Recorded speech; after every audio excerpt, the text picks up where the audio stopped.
सदरील दिनकर हा एक labour contractor असून त्याच्याकडे सुपरवायझर म्हणून काम करणाऱ्या एका तरुणाला त्याने एकदा मेजवानीच्या निमित्ताने घरी जेवायला बोलावले आणि याच प्रसंगातून त्याची पत्नी नंदिनी त्या तरुणाच्या प्रेमात आकंठ बुडाली, ज्यातून पुढे त्यांच्यात अनैतिक संबंध निर्माण झाले.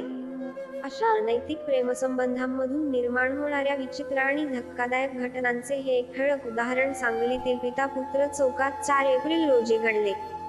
दिनकर गव्हाणे, वय 35, या व्यक्तीच्या पत्नीने नंदिनी, वय 29, आपल्या नवऱ्याच्या हाताखाली काम करणाऱ्या विशाल फडे, वय 26, या सुपरवायझर तरुणासोबत शरीरसंबंध प्रस्थापित करून जी संतापजनक कृती केली ती समाजमनाला हादरवून टाकणारी आहे.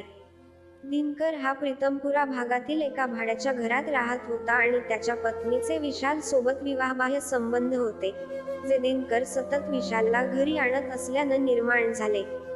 दोघांमध्ये ओळख वाढली, त्यातून नातं जवळीकच झालं आणि मग त्यांच्या सततच्या भेटीमुळे एक अनैतिक संबंध तयार झाला.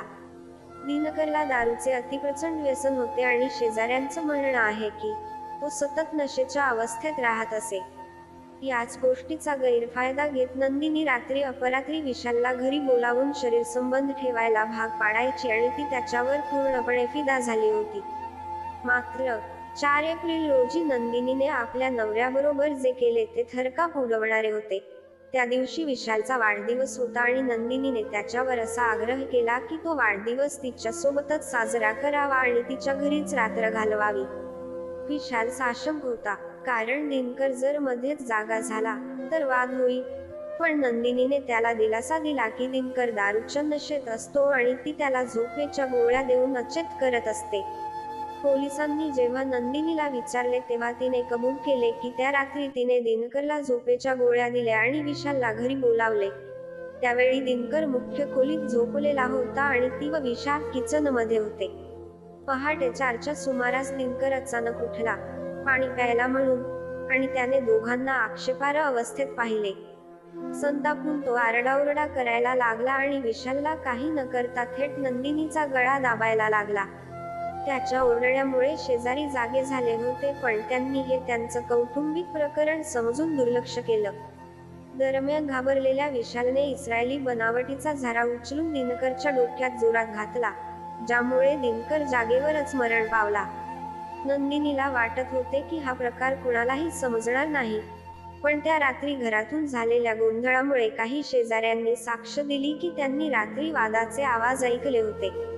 सकाळी मात्र सर्व काही शांत होते आणि घराला कुलूप लागलेले दिसले. 5 दिवस उलटल्यानंतरही घर बंदच असल्याने शेजाऱ्यांना संशय आला. त्यांनी दिनकरला कॉल करण्याचा प्रयत्न केला, पण त्याचा फोन सतत बंद येत होता.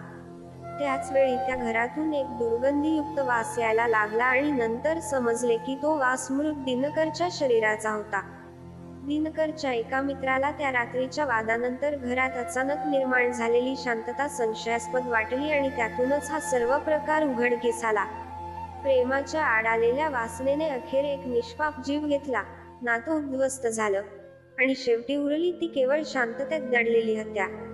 या घटनेविषयी आपली प्रतिक्रिया काय आहे, आम्हाला नक्की कळवा आणि अशाच सत्यकथा जाणून घेण्यासाठी आमच्या YouTube चॅनलला सबस्क्राईब करा आणि बेल आयकॉन प्रेस करायला विसरू नका. धन्यवाद.